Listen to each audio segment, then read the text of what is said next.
अगली बड़ी खबर की बात करें तो अनलॉक 8 आज 16 से 22 नवंबर तक प्रभावी। शादी में डीजे बारात जुलूस पर अब भी रोक बरकरार। राज्य सरकार ने कोरोना संक्रमण से बचाव के लिए नई गाइडलाइन जारी कर दी है। शादी समारोह और श्राद्ध कार्यक्रमों पर कोई पाबंदी नहीं रहेगी, पर विवाह समारोह के दौरान बारात जुलूस नाच गाने और डीजे की अनुमति पर रोक रहेगी। 15 नवंबर को खत्म हो रहे अनलॉक 7 से एक दिन पहले ही क्राइसिस मैनेजमेंट ग्रुप की उच्च स्तरीय बैठक के बाद यह निर्णय लिया गया है। अनलॉक 8 एक सप्ताह यानी आज 16 से 22 नवंबर तक प्रभावी होगा। गृह विभाग ने नई गाइडलाइन जारी की है। डीएम को अधिकार दिया गया है कि वह स्थानीय परिस्थितियों के अनुसार प्रतिबंधों को और सख्त कर सकते हैं। गाइडलाइन का उल्लंघन करने पर आपदा प्रबंधन नियम के तहत कार्रवाई की जाएगी। विवाह समारोह का आयोजन कोविड प्रोटोकॉल के तहत किया जाएगा। अगली बड़ी खबर की बात करें तो अब 23 नवंबर से बिहार में बढ़ेगी ठंड। 19 से 25 नवंबर तक होगी बारिश। इस बार ज़्यादा समय तक रहेगा ठंड का मौसम। बिहार में दस्तक देने के बाद भी ठंड का प्रभाव नहीं दिख रहा है।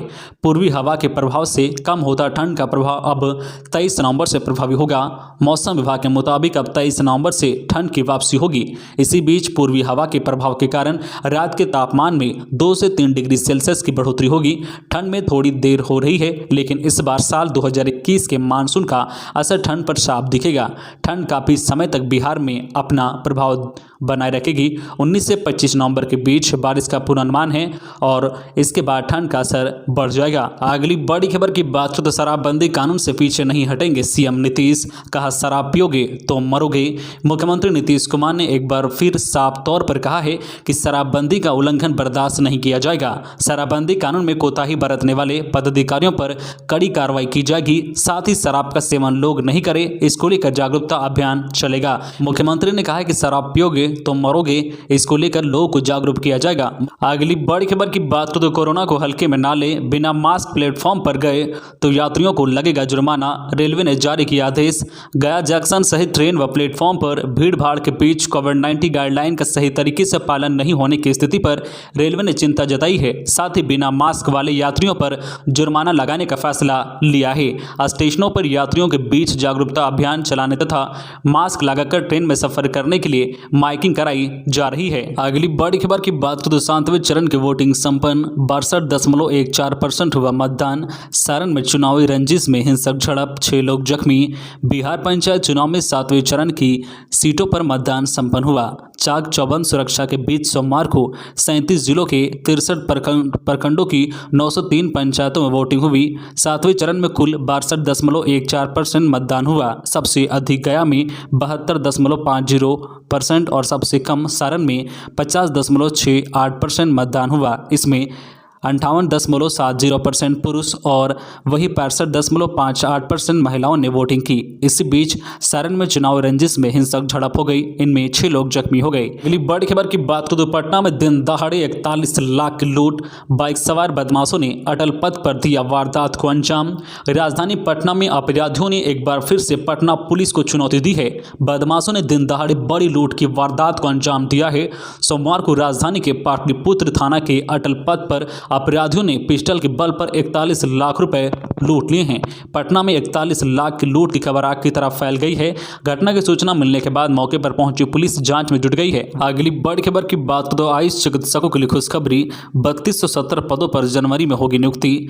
बिहार के आयुष चिकित्सकों के लिए खुशखबरी है। अब जल्द ही राज्य के सरकारी अस्पतालों में आयुष चिकित्सकों की नियुक्ति होने वाली है। दरअसल डॉक्टरों की कमियों से जूझ रहे बिहार के अस्पतालों में लगातार बहाली की प्रक्रिया जारी है और एलोपैथ के बाद अब आयुष के लिए भी सरकार ने नियुक्ति की प्रक्रिया तेजी लाने का प्रयास शुरू कर दिया है। स्वास्थ्य मंत्री मंगल पांडे ने जानकारी देते हुए कहा है कि राज्य में जनवरी 2022 तक 3270 आयुष चिकित्सकों की नियुक्ति कर ली जाएगी और मरीजों का देसी चिकित्सा में भी बेहतर इलाज हो सकेगा। अगली बड़ी खबर की बात करें तो कोरोना का दूसरा डोज नहीं लिया तो हो सकती है मुश्किल। 30 नवंबर तक मेगा ड्राइव।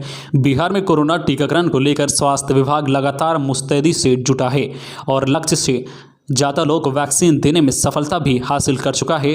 अब स्वास्थ्य विभाग वैसे लोगों की खोज खबर में जुट गया है जो पहली डोज लेने के बाद दूसरी डोज लेने से पीछे हट रहे हैं और समय पर टीका नहीं ले रहे हैं। टीकाकरण को लेकर अब फिर से हर घर दस्तक अभियान शुरू किया गया है और वोटर कार्ड के आधार पर टीका नहीं लेने वालों की पहचान की जा रही है। अभियान की अवधि 30 नवंबर तक रखी गई है। अगली बड़ी खबर की बात करें तो 18 महीने बाद जेल में बंद कैदियों से होगी मुलाकात, मिलने से पहले जान लेना है नियम। कोरोना महामारी और लॉकडाउन के कारण करीब 18 महीने बाद एक बार फिर से बिहार में कैदियों से परिजनों को फिजिकली मिलने की इजाज़त दे दी गई है। नए निर्देश के मुताबिक अब कैदियों के परिजन जेल में कैदियों से जाकर मिल सकेंगे। इसके लिए परिजनों की जेल में आकर मुलाकाती आवेदन बनाने की जरूरत नहीं है। परिजन ऑनलाइन ही मुलाकात करने के लिए रजिस्ट्रेशन करा सकेंगे। ऑनलाइन रजिस्ट्रेशन के जरिए परिजनों को तारीख और समय निर्धारित होगा जिसके तहत मुलाकात कर सकते हैं। सोमवार से पटना के बेऊर जेल से इसकी शुरुआत हो गई है। अगली बड़ी खबर की बात करें तो बिहार में बालू का अवैध खनन रोकने को छापेमारी खूब पर एफआईआर में कोताही। बालू के अवैध खनन पर रोक लगाने के लिए खान एवं भूतत्व विभाग की तमाम कायावत ध्वस्त होती दिखती है। पुलिस की मदद के बाद भी जिलों के खान अफसर अवैध खनन पर रोक लगाने में फेल हो रहे हैं। खान अफसर विभाग के निर्देश पर छापेमारी तो करते हैं लेकिन छापेमारी के बाद इसकी प्राथमिकी दर्ज कराने से बचते हैं। यही वजह है कि इस वर्ष सितंबर महीने तक सभी जिलों को मिलाकर करीब 1600 छापेमारी अभियान चलाए गए हैं लेकिन प्राथमिकी करीब 350 ही दर्ज कराई गई है। कुछ जिलों में तो छापेमारी तो हुई है लेकिन प्राथमिकी शून्य है। अगली बड़ी खबर की बात करें तो बिहार के मनरेगा मजदूरों के लिए खुशखबरी, सरकार कराएगी उनकी बीमा, परिवार को मिलेगा लाभ। बिहार के मनरेगा मजदूरों के लिए एक खुशखबरी है। सरकार उनका और उनके परिवार को बीमा कराने जा रही है। खबर है कि बिहार के 1,89,00,000 मनरेगा मजदूरों का सरकार बीमा कराएगी। खबर है कि सरकार मनरेगा में रजिस्टर्ड मजदूर परिवारों को बीमा के दायरे में लाएगी। इन सभी का जीवन बीमा और स्वास्थ्य बीमा कराएगी। बताया जा रहा है कि कुल मजदूरों में 46,66,000 महिला मजदूर शामिल हैं। बताया जा रहा है कि कोरोना काल में मनरेगा मजदूरों के समक्ष स्वास्थ्य व सुरक्षा संबंधित दिक्कतों को देखते हुए ग्रामीण विकास विभाग ने निर्णय लिया है।